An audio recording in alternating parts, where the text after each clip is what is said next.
Okay students, आज workshop का day 2 है और आज हम लेटर्स कवर करेंगे डिटेल में। तो लेटर्स के बारे में बहुत सारी बातें मैं आपको ऑलरेडी पहली क्लास में बता चुका हूँ।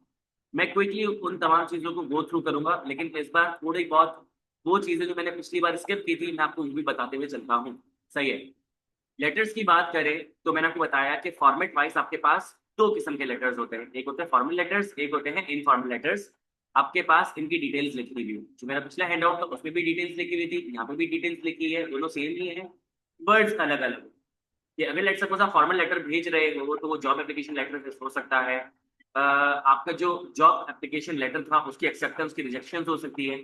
सही है। आपको ऑफर या अपॉइंटमेंट लेटर मिल सकता है, या आप किसी सप्लायर को, क्लाइंट को, लेंडर को लेटर भेज रहे हो। ये सब फॉर्मल लेटर्स हैं, ये official, organisational, business, formal purposes की वजह से लिखे जा रहे होते हैं। इनफॉर्मल लेटर्स वो लेटर्स होते हैं जो कि पर्सनल, नॉन बिजनेस और नॉन कमर्शियल पर्पसेस की वजह से लिखे जा रहे होते हैं। जैसे कि आपने किसी फ्रेंड को कॉन्ग्रेचुलेट करना है, आपने अपने किसी फैमिली मेंबर को मैसेज करना है, इन्फॉर्म करना है कि आप उनको मिस कर रहे हो, आपने किसी कजन को, रिलेटिव को अप्रिशिएट करने की अचीवमेंट पे, या आपने रिक्वेस्ट करनी है कि भाई मुझे पैसे भेजो, या आपको कोई रिक्वेस्ट कर सकता है कि हमें पैसे भेजो। तो ये क्या होगी, आपके पास इनफॉर्मल लेटर्स होंगे। सही है। फॉर्मल लेटर्स क्या होते हैं मैं आपको ऑलरेडी बता चुका हूँ। फॉर्मल लेटर्स वो लेटर्स होते हैं जो कि प्रोफेशनल और ऑफिशियल सेटिंग में भेजे जा रहे होते हैं। सही है। इनका एक स्पेसिफिक फॉर्मेट होता है। टिपिकली ये किसी इंडिविजुअल या ऑर्गेनाइजेशन को भेजे जा रहे होते हैं, और ये आउटसाइड द ऑर्गेनाइजेशन भेजे जा रहे हैं। इंटरनल कम्युनिकेशन के हम मेमो यूज करते हैं। मेमो इंशाल्लाह अगली अगली क्लास का टॉपिक है, आगे क्लास के टॉपिक है, तो अभी हम मेमो डिस्कस नहीं करेंगे। सही है। फॉर्मल लेटर्स की बात करें तो फॉर्मेट वाइज इसकी भी दो कैटेगरीज होती है, एक होता है विद लेटर हेड, एक होता है विदाउट लेटर। मैंने आपको दो गोल्डन रूल्स बताए थे ई राइटिंग के। एक तो मैंने कहा था कि आपने हर चीज को अलाइन करना है लेफ्ट से राइट की तरफ। आपकी जो अलाइनमेंट होनी चाहिए लेफ्ट अलाइनमेंट होनी चाहिए, सेंटर या राइट अलाइनमेंट नहीं होनी चाहिए। इसका रीजन देखो, यहाँ पे मैंने आपको लिख के दे दिया है। तुम लेटर लिख रहे हो, मेमो लिख रहे हो, रिपोर्ट, प्रेसी ऐसे लिख रहे हो, ईमेल लिख रहे हो, तो हर चीज को लेफ्ट से शुरू करोगे, राइट की तरफ लेके जाओगे। कभी भी centre line, right line use करने की जरूरत नहीं है। ना ही तुमने किसी भी पैराग्राफ के शुरू में इंडेंट करने की जरूरत है, थोड़ा सा पहली लाइन को आगे से लिखने की जरूरत है। ये सब चीजें ओल्डर फॉर्मेट में हुआ करती थी। तो जो पहली लाइन है उसमें एक इंडेंटेशन होती थी। सही है। और या फिर कुछ पार्ट जो होते हैं उनको सेंटर या राइट अलाइन कर दिया जाता है, ट्रेडिशनल लेटर्स में होता है। लेकिन ये जो स्टाइल से आउटडेटेड हो चुके हैं। सही है। आज चाहिए स्पीड, क्लैरिटी। आपके पास मैनुअल फॉर्मेटिंग का टाइम नहीं है, तो हर चीज लेफ्ट अलाइनमेंट से शुरू होगी ताकि चीजें सिंपल, क्लीन और प्रोफेशनल रहें। सही है। दूसरा गोल्डन रूल मैंने आपको बताया था पिछली क्लास में कि हर कंपोनेंट के बाद एक लाइन का गैप देना। सही है। कुछ लोग कहते हैं कि एक लाइन का गैप देना है, कुछ बोलते हैं दो लाइन का गैप देना है, कुछ लोग बोलते हैं लाइन का गैप नहीं देना है। तो इतनी खिचड़ी नहीं बनानी है, हर कंपोनेंट के बाद एक लाइन का गैप देना। सही है। हम विदाउट लेटर हेड लेटर क्यों लिखते हैं? इंडिविजुअल कैपेसिटी की बात करूं, आप किसी ऑर्गेनाइजेशन का पार्ट हो ही नहीं, तो जाहिर सी बात है फिर आपने जो लेटर लिखना होगा वो विदाउट लेटर हेड ही होगा। समटाइम्स हम किसी ऑर्गेनाइजेशन की बिहाफ पे लेटर लिख रहे होते हैं, लेकिन हम लेटर हेड को इंटेंशनली यूज नहीं करते। मैंने आपको कल की क्लास में बताया था। सही है।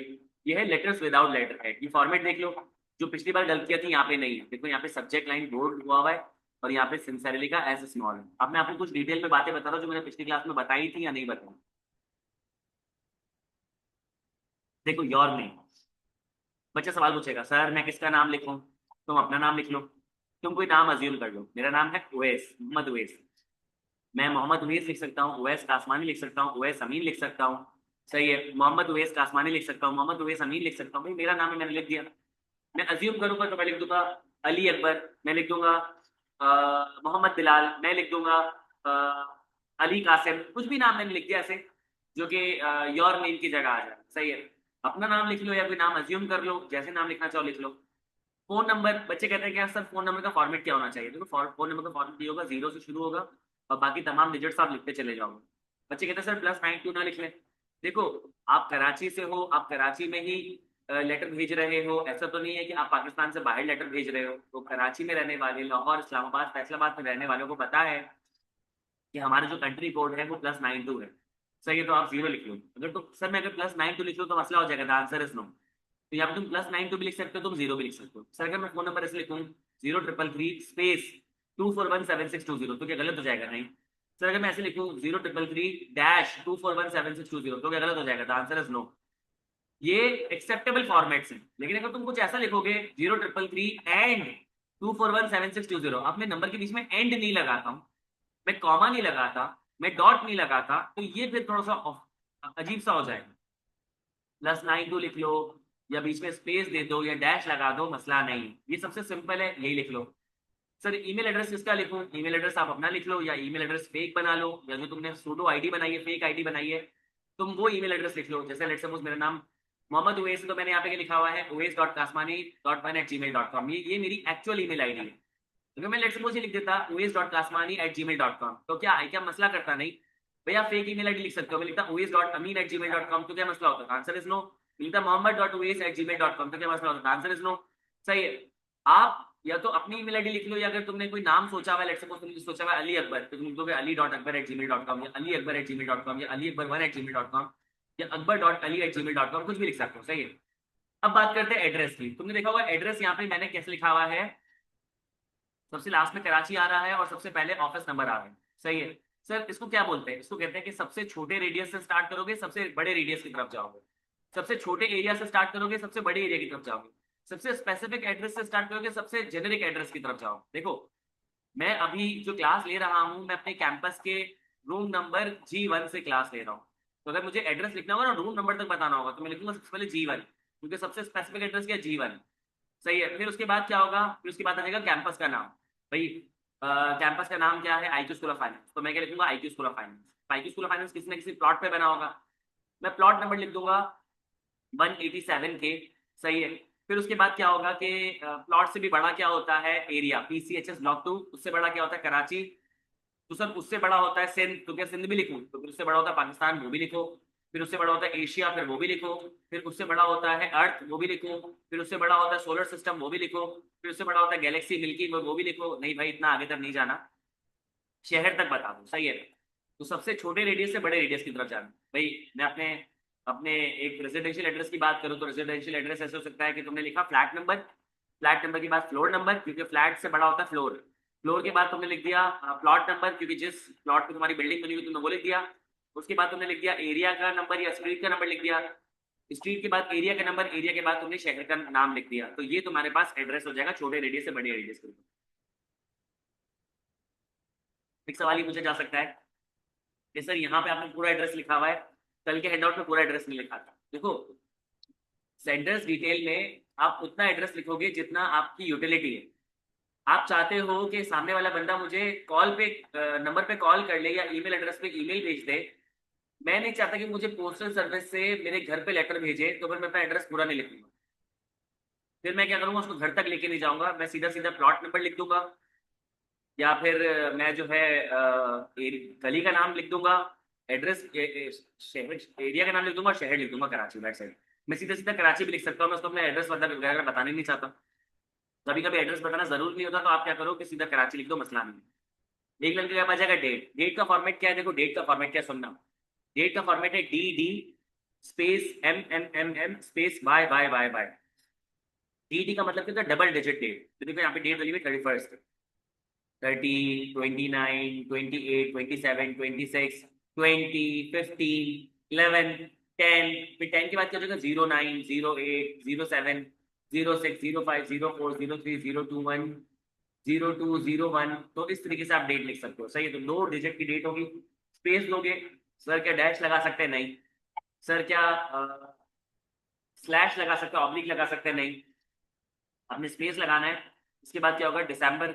अब दिसंबर पूरा लिखा है, DECEMBER। एम का मतलब 4 M का मतलब होता है पूरी डेट।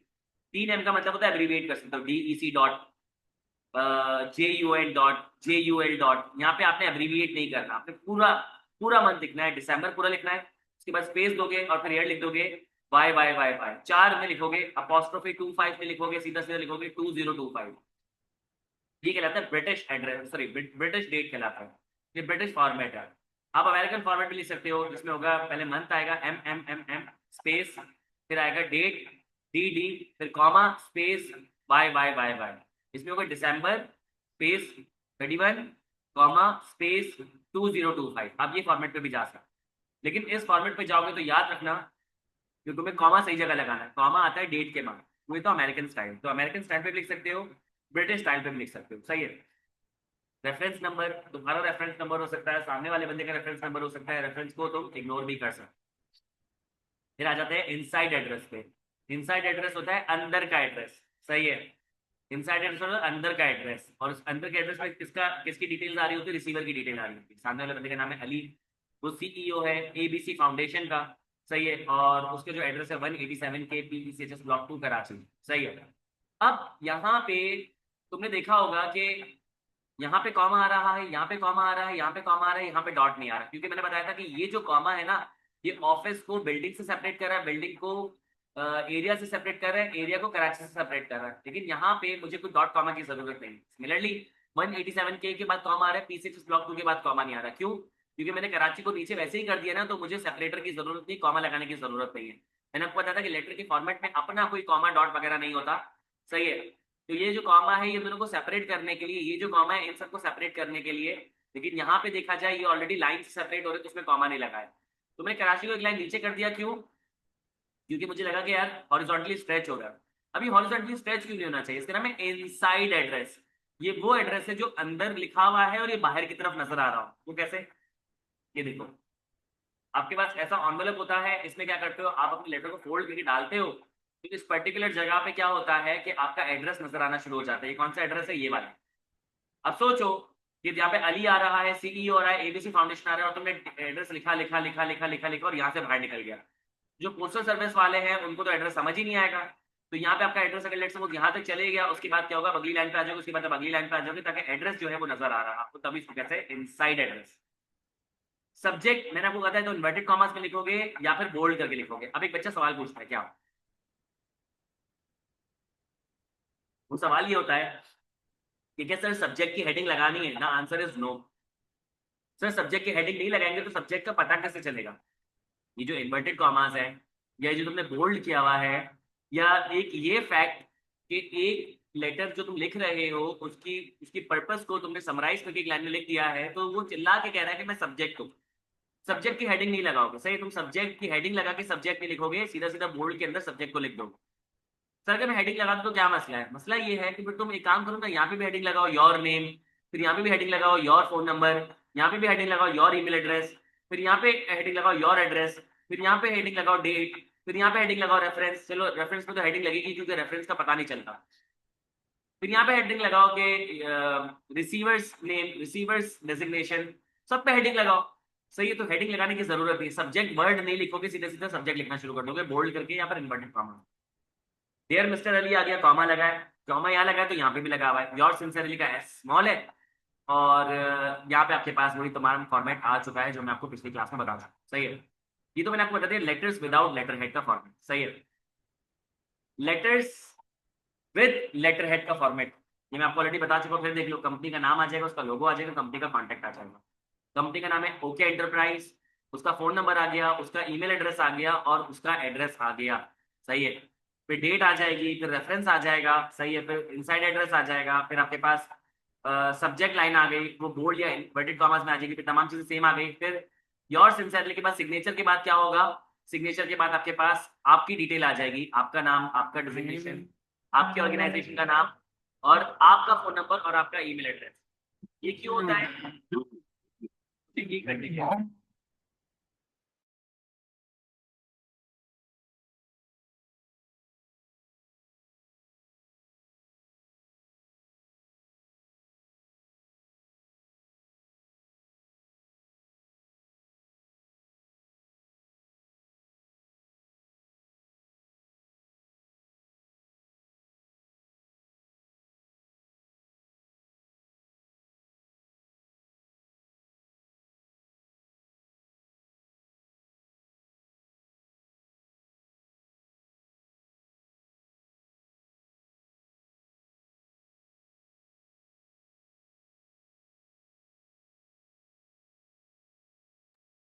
ठीक है, तो ये आपके पास क्या हो गया? विथ लेटर हेड का फॉर्मेट आ चुका है, formal letters with letter head, सही है। अब इनको ज्यादा बेहतर तरीके से हम कब समझेंगे? जब हम लिटरली खुद लेटर्स लिख रहे होंगे। अब इसमें सिर्फ एक बात रह गई है, सर योर्स सिंसेरली कब आता है, या फिर मिस्टर कब आता है, मिस कब आता है, मिसेस कब आता है, सर कब आता है, डियर कब लगा सकते हैं, कब हटा सकते हैं। यहाँ पे योर्स सिंसियरली की जगह yours faithfully, yours obediently, kind regards, warm regards, ये कब आता है ये मैं अब आपको बताता हूँ। और आपके सामने कुछ लेटर्स भी शेयर करता हूँ, सही है। मुझे 1 मिनट दीजिएगा। ये आपके सामने हैंडआउट शेयर हो रहा है, काइंडली कंफर्म कर दें मुझे।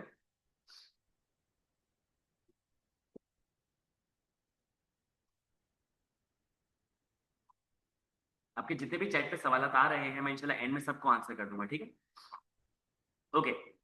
अब सैल्यूटेशन वर्सेस कॉम्प्लीमेंट्री क्लोजिंग। सबसे पहले आपको सैल्यूटेशन की कुछ चीजें समझनी पड़ेगी। देखो, एक आपके पास सैल्यूटेशन है डियर मिस्टर अली, या फिर है डियर मिस अलीना, या डियर मिसेस आलिया, सही है, या डियर सर जावेद, या डियर मैडम जवेरिया, सही है। ये आपके पास क्या है, कुछ एब्रीविएशंस मौजूद है। तो mister, miss, Mrs, sir, madam का क्या मतलब होता है, चलिए ये मैं आपको बता देता हूँ, सही है।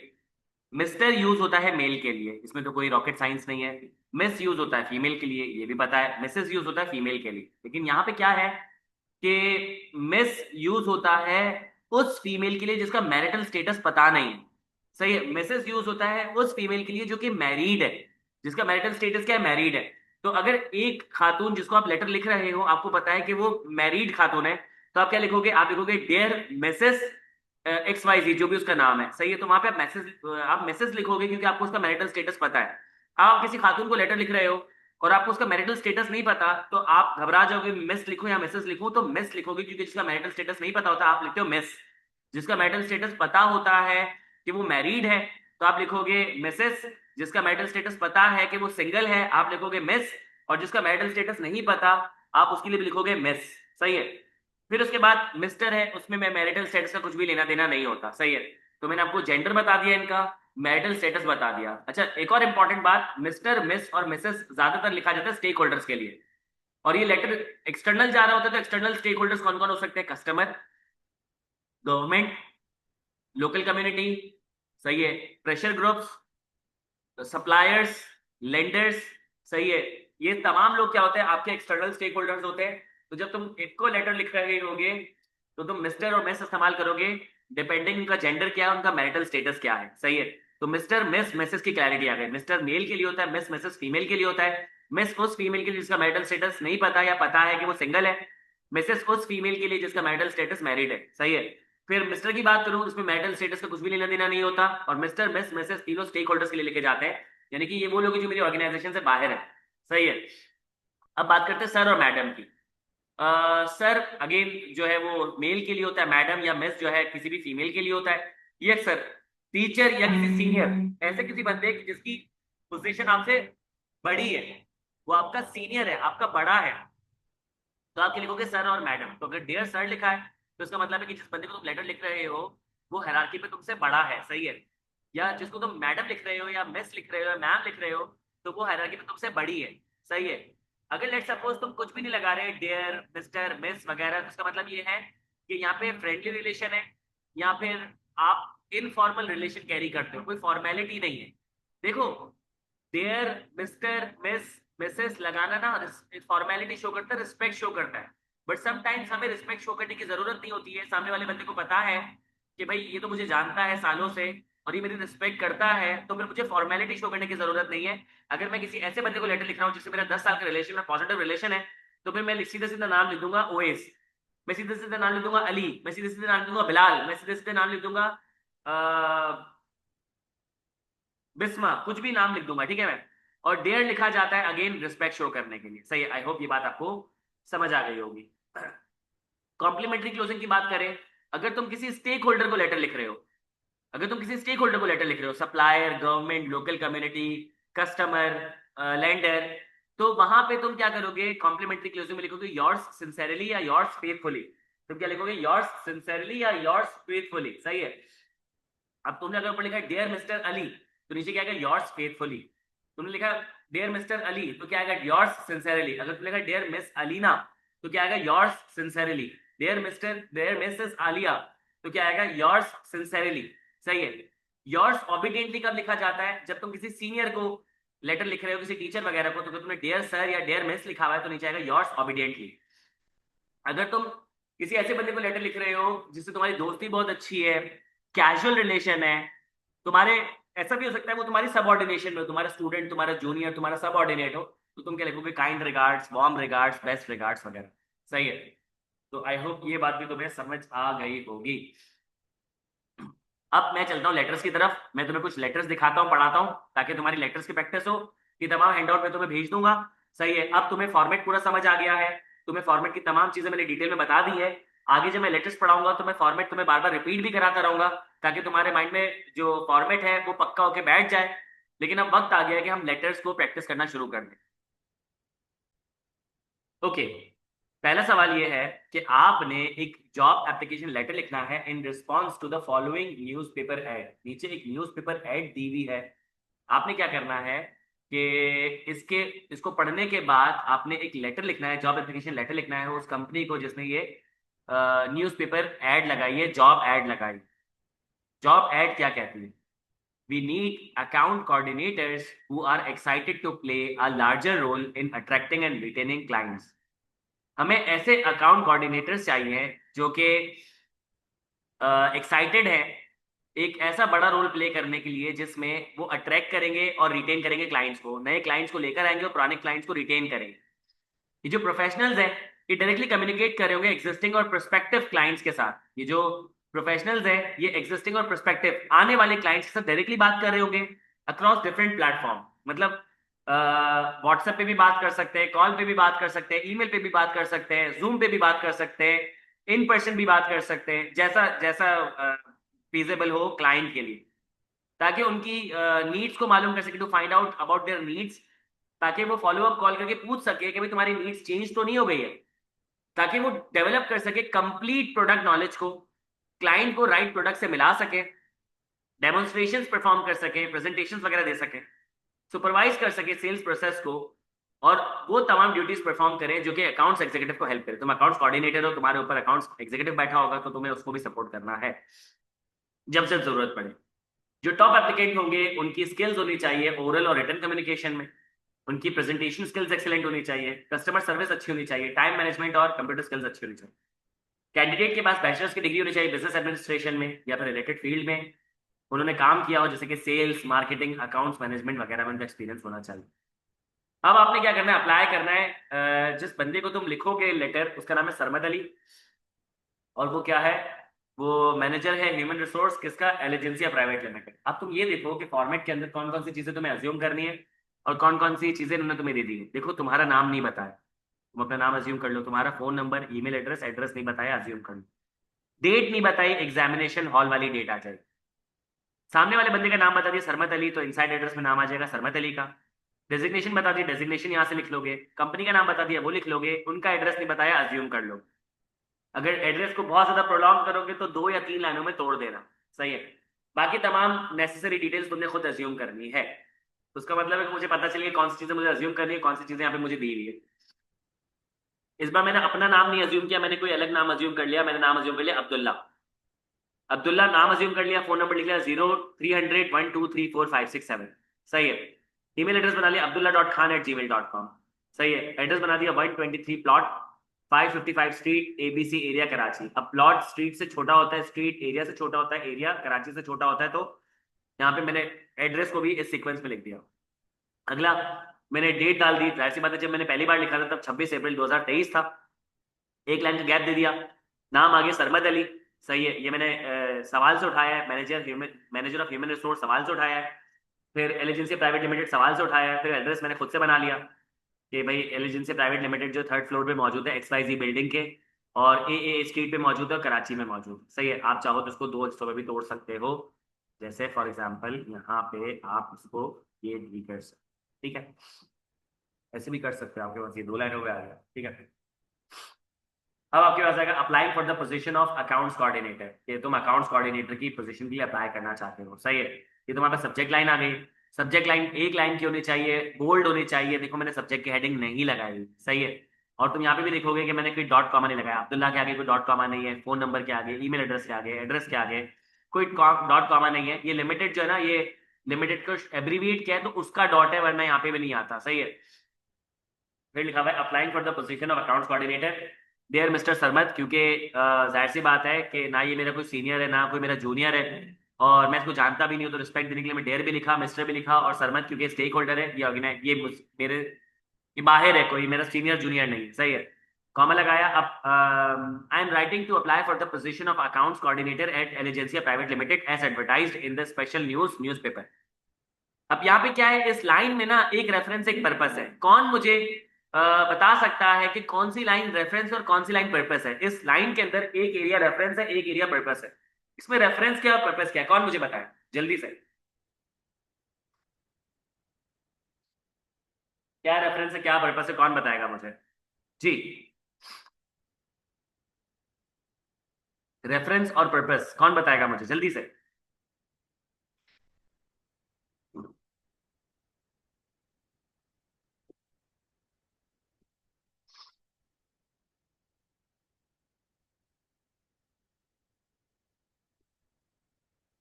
जबरदस्त, बेहतरीन, इंटेलिजेंट हो तुम लोग यार। सही है।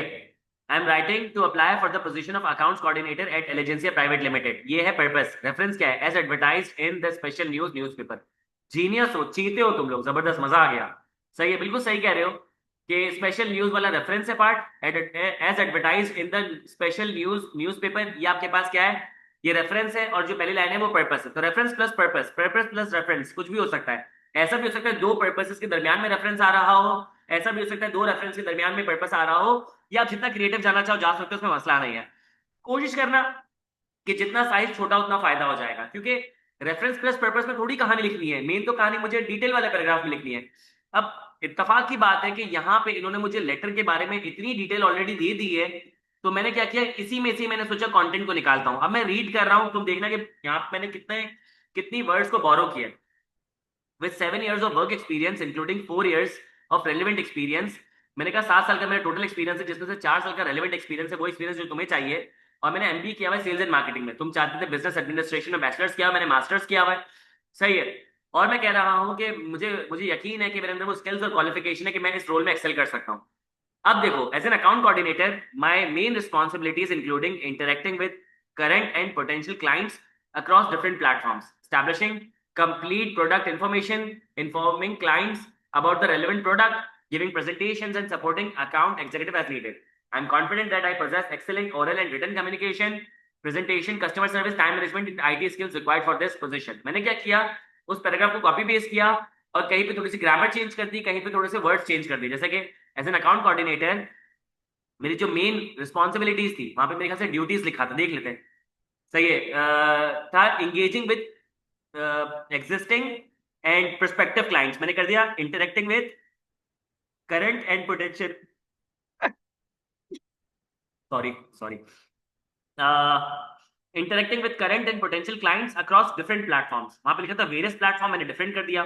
तो मैंने क्या कि सिनोनिम्स का इस्तेमाल किया, इंटरेक्टिंग को एंगेजिंग को इंटरेक्टिंग कर दिया, एग्जिस्टिंग को करंट कर दिया, प्रोस्पेक्टिव को पोटेंशियल कर दिया, और वेरियस को डिफरेंट कर दिया।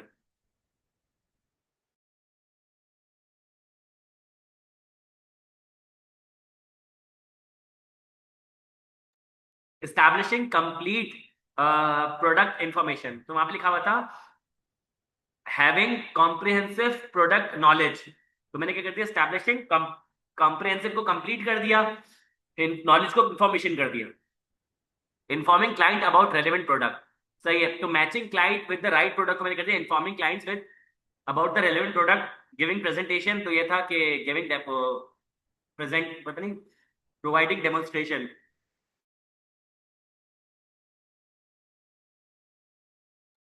Giving presentations and supporting account executives as needed. और वो तमाम चीजें जो कि अकाउंट एग्जीक्यूटिव को सपोर्ट करने में हो, वो सारी चीजें मैं कर चुका हूं। मैं कॉन्फिडेंट हूं कि मैं, उसमें लिखा था वर्बल एंड रिटन कम्युनिकेशन, मैंने कर दिया oral and written communication, computer skills को कर दिया आईटी स्किल्स। सही है। अब फ्यूचर कोर्स ऑफ एक्शन मैं क्या चाहता हूँ कि जो मेरा एक्सपीरियंस और मेरी जो क्वालिफिकेशन है, मैं चाहता हूँ इस अपॉर्चुनिटी को कि मुझे अपॉर्चुनिटी मिले, और मैं चाहूंगा कि आप मुझे इनवाइट करें कि मैं आपसे मुलाकात करूं और अपनी कैंडिडेसी को फर्दर डिस्कस करूं। मैं अप्रिशिएट करूंगा कि आप मेरी सीवी को कंसिडर करें, और मैं चाहूंगा कि आप मुझे अगले स्टेप्स के बारे में भी बता दें। सब मैं उसको कह रहा हूँ कि मुझे आपसे क्या चाहिए। अगेन, यहाँ पे डियर मिस्टर सरमत आया था, तो ये स्टेक होल्डर है, तो यहाँ पे क्या हो जाएगा, योर्स सिंसेरली अब्दुल्ला। और यहाँ पे आ जाएगा इंक्लोजर। अगर मुझे साइन करना हो तो मैं कैसे साइन करूंगा, मैं साइन ऐसे करूंगा, देखो SD। आपने ऐसे साइन किया, सही है। अगर सर मैं इसमें एस स्मॉल कर दूं तो मसला है नहीं। आप इसको ऐसे भी कर सकते हो, आप ऐसे भी लिख सकते हो, सिग्नेचर जैसे चाहो, ठीक है। Usually it's like this, SD। सही, साइन कर लिया। और यहाँ पे इंक्लोजर ऑप्शनल था, लेकिन मैं जाहिर सी बात है जॉब एप्लीकेशन लेटर भेज रहा हूँ, तो एक अदर CV तो लगाऊंगा। रेज्यूमे भी लिख सकते हो या फिर कैरिकुलम वेटाए भी लिख सकते हो। कैरिकुलम वेटाए, ये आपके पास क्या हो गया, कि आपका एक लेटर कंप्लीट हो गया। अब मुझे बताओ कि थोड़ा सा कॉन्फिडेंस आ रहा है कि अगर मुझे फॉर्मेट ही समझ आ जाए और मैं एक फॉर्मेट बना लूं, तुम इस लेटर का फॉर्मेट चेक करो, सब छोड़ो, तुम्हें आइडिया होगा कि कितना खूबसूरत ये जो है बेसिकली लेटर लग रहा है, कितना ऑफिशियल लेटर लग रहा है, कि इसमें तुम्हें कोई एम्बिग्विटी, कोई परेशानी वगैरह नहीं होगी। ये रहा तुम्हारे, तुम्हारे सामने मौजूद, सही है। ये एक अंदर लेटर मौजूद है, तुमने ऐसा कुछ लिख लिया, तुम्हें अच्छे खासे मार्क्स मिल जाएंगे। सही है, मैंने कोई मुश्किल वर्ड्स का इस्तेमाल नहीं किया है, सच। सही है, मैंने कोई अपनी तरफ से कोई लैंग्वेज नहीं लिखी है, जो मुझे मिली हुई थी एग्जाम, जो एग्जामिनर ने दी थी लैंग्वेज, मैंने वही यूज कर ली है। सही है, ये आपके पास एक अंदर लेटर मौजूद है। सही है। अब यहाँ पे दूसरे लेटर पे आने से पहले आप लोगों से एक रिक्वेस्ट करनी है। क्या अब बाकी की क्लास हम कल कर ले? असल में मुझे सुबह से ना बहुत तेज फ्लू हो रहा है एलर्जीज की वजह से, तो कंसिस्टेंटली स्नीजिंग हो रही है, और जो है नहीं कंसंट्रेट कर पा रहा मैं। तो आपकी क्लास जो है ना वो डिस्टर्ब होगी, तो क्या मैं अब क्लास को कल कंटिन्यू कर लूँ? वरना मैं आपको अभी 2 से 3 लेटर तो पढ़ा देता, 3 लेटर तो मैं टोटल आपको पढ़ा देता आज की क्लास में। ये वाली रिकॉर्डिंग मैं आपको भेज दूंगा। चलो, थैंक यू। अब आपके सवाल पूछ लो, मैं उनको आंसर कर देता हूँ। सवाल रीड करूंगा फिर आंसर करूंगा, ताकि वो भी रिकॉर्डिंग का पार्ट बन जाए। सही है। पहला सवाल आया था टीशा का। उम्मीद है कि मैंने प्रोनाउंसिएशन सही प्रोनाउंस किया होगा। सर, फॉर्मल और इनफॉर्मल लेटर दोनों में नंबर और जीमेल लिखना जरूरी है in sender's address? Good question Tisha. ये जो है तीशा, आई आई बिलीव ट का साउंड होगा। तीशा, देखो इसमें इसमें पता है क्या है, ये ना आपकी आपकी मर्जी होती है। देखो, लेट सपोज यहाँ पे मैंने उसको कहा कि ये मेरा जॉब एप्लीकेशन लेटर है। सही है। अगर ये मेरा जॉब एप्लीकेशन लेटर नहीं होता, ये नॉर्मली मैं कोई चीज परचेज कर रहा होता, मैं कहता भाई मुझे डायरेक्टली फोन आए, ईमेल नहीं आए, तो मैं फोन नंबर लिख लेता। सही है। या लेट सपोज अगर ये मेरा कोई परचेज लेटर नहीं होता, ये मेरा कोई बिजनेस लेटर होता, कोई भी XYZ, तो मैं फोन नंबर नहीं, मैं कहता मुझे ईमेल आया, सीधा सीधा फोन नहीं आया। सही है। तो मेरी मर्जी, मैं फोन नंबर भी हटा सकता हूँ, मैं ईमेल एड्रेस भी हटा सकता हूँ, समटाइम्स मैं एड्रेस भी हटा सकता हूँ। मैं चाहता हूँ कि भाई एड्रेस की क्या जरूरत है, फोन और ईमेल करो ना, मैं एड्रेस भी हटा सकता हूँ। सही है। ये आपकी मर्जी है, लेकिन लेटर को समझ लेना। आप जॉब एप्लीकेशन लेटर में, तो मैं चाहूंगा कि उसको मेरा एड्रेस भी बताओ, उसको पता चल जाए मैं किस एरिया से बिलोंग करता हूँ। उसको मेरा ईमेल एड्रेस भी बताऊं, मुझे ईमेल भेज दे, वो चाहे तो मुझे कॉल कर ले, तो मैंने सारे ऑप्शन उसके लिए खुले रखे। ये ऑप्शनल है। आप अगर फोन नंबर भी लिख दोगे तो भी मसला नहीं है, आप ईमेल एड्रेस लिख दोगे तब भी मसला नहीं है, आप एड्रेस लिख दोगे तब भी मसला नहीं है, ये ऑप्शनल है। आई होप तीशा आपको आपके सवाल का जवाब मिल गया होगा। फॉर्मल लेटर हो, इनफॉर्मल लेटर हो, नंबर, जीमेल या जो एड्रेस होता है, ये डिपेंड करता है कि आप कितना चाहते हो उसको अपने बारे में बताना, या अपनी कॉन्टेक्टिंग इन्फॉर्मेशन उसको कितनी देना चाहते हो। और साहब का सवाल है सर, कितने वर्ड्स पर होना चाहिए मिनिमम? देखो, यहाँ पे ना कोई वर्ड लिमिट नहीं है, बस एक डिसेंट होना चाहिए। अब अगर मैं इसको लेकर वर्ड काउंटिंग करूं, तो यहां से शुरू करूंगा मैं वर्ड काउंटिंग। तो कितने वर्ड्स बन रहे हैं? 152 वर्ड्स का बन रहा है। आप इसको 125 से 130 वर्ड्स पे लिख लो तो काफी हो जाएगा। 125, 130, 125 से तो बहुत छोटा हो जाएगा, तो 125 से 100, 130, 135 का बहुत हो जाएगा। सही, इसको थोड़ा सा और ट्रिम कर सकते हो, लेकिन ये नहीं हो कि तुमने 200 वर्ड का लेटर लिख लिया हो। तो 125 से 135, 140 काफी हो जाता है। सही है। लेकिन इसमें कोई वर्ड की लिमिट वगैरह नहीं है, तो इतनी टेंशन की बात नहीं है। आर्मीन का सवाल है, सर ये सिग्नेचर वाली बात दोबारा बता दें। सिग्नेचर के पार्ट में हम सिग्नेचर की जगह नेम लिखेंगे। मैंने आपको मेरे ख्याल से इसका सवाल का जवाब आपको मिल गया होगा कि नाम अलग से लिखोगे, सिग्नेचर अलग से लिखोगे, या नाम लिख दिया मैंने, SD लिख दिया, दोनों चीजें आ जाएंगी। अगर तुम सिर्फ नाम भी लिख दोगे, जैसे कि लेट सपोज यहाँ पे मैं SD हटा दूं, तो बात वही हो जाती है। ये भी आप कर सकते हो। सही है। ये चीजें कुछ ऑप्शनल है, ये ऐसी चीज है कि इसमें तुम इम्प्रोवाइज कर सकते हो। सही है। इसके अलावा किसी का कोई सवाल आया तो देख लेते हैं। अगर हम क्लेम लेटर लिख रहे होंगे और आप चाहते हो कि बस यार मुझे कहीं ना कहीं से ना जवाब मिल जाए, तो आप ईमेल भी लिख दोगे, फोन नंबर भी लिख दोगे, एड्रेस भी लिख दोगे, सही है। लेकिन आपको लगता है कि इतना बड़ा प्रॉब्लम है कि सामने वाला बंदा मुझे कांटेक्ट करेगा ही, और ऐसा ना हो वो ईमेल पे कांटेक्ट कर दे, तो आप फोन नंबर लिखोगे और बीच में लेटर में कहीं डिटेल में लिख देना कि मैं चाहता हूं कि आप मुझे मेरे सिर्फ नंबर पे कॉल करो, क्योंकि मैं ईमेल पे अवेलेबल नहीं होता, तो आप मुझे मेरे नंबर पे कॉल करो। अगर आप जो ना ये क्लेम लेटर के अगेंस्ट में मुझे मेरी अमाउंट रिफंड कर रहे हो या मुझे रिप्लेसमेंट दे रहे हो, तो आप मुझे कॉल करो। ये बीच में कहीं पे आप लेटर में लाइन लिख देना कि आपने ऊपर जो फोन नंबर दिया होगा ना, आपने ईमेल एड्रेस नहीं दिया होगा, तो उससे बात जस्टिफाई हो जाएगी कि यार मैंने ईमेल एड्रेस नहीं दिया, फोन नंबर दिया, ताकि आप मुझे फोन पे कांटेक्ट करो। तो आपके पास 2-3 लाइनें भी बढ़ जाएगी लेटर में और बात भी रह जाएगी। आगे इंशाल्लाह क्लेम लेटर भी है, सही है, तो उसमें ये बात हम डिस्कस कर लेंगे। तो उम्मीद है आपके सवालों के जवाब आपको मिल गए होंगे, लेटर्स काफी हद तक आपको समझ आ गए होंगे। इंशाल्लाह अगली क्लास में जब मैं लेटर्स कराऊंगा तो कुछ विद लेटर हेड्स भी करा दूंगा, कुछ विद लेटर हेड भी करा दूंगा, ताकि आपको लेटर्स की प्रैक्टिस हो जाए। तो with this I conclude my class. उम्मीद है आपको आज की क्लास समझ आई होगी, और दोनों क्लासेस को एक साथ अगर आप देखोगे तो आपको काफी हद तक वो चीजें जो पिछली क्लास में समझ नहीं आई थी अब आ गई होंगी। तो इसका मतलब है कि इस क्लास की जो चीजें समझ नहीं आई वो उसकी अगली क्लास में समझ आ जाएगी, चीजें आहिस्ता आहिस्ता आपके लिए अनफोल्ड होना शुरू हो जाएगी। तो आज की क्लास को फॉलो अप करते ख्याल रखिएगा। अल्लाह हाफिज।